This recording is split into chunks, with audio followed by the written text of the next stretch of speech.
Aura Kasih kini menjalani fase hidup yang lebih tenang usai lama jarang muncul di layar kaca. 4 tahun menyandang status janda satu anak setelah bercerai dari Erick Amaral pada tahun 2021. Aura mengaku tak lagi ingin main-main soal pasangan dan memilih fokus mencari calon suami yang siap menjadi imam, bertanggung jawab, serta menyayangi anaknya. Ia tak memasang target menikah dan memilih menjalani hidup dengan mengalir. Di tengah sorotan publik dan viralnya namanya, Aura juga membatasi aktivitas media sosial dengan menyerahkan pengelolaan Instagram kepada tim sejak 2024.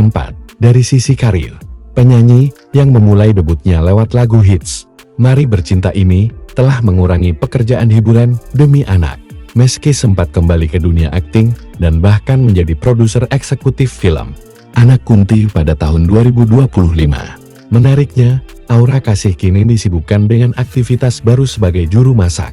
Ia kerap membagikan momen memasak di dapur dan mengaku menikmati proses mengeksplorasi masakan Nusantara, menandai transformasi hidupnya dari panggung hiburan ke peran ibu sekaligus penikmat dunia kuliner.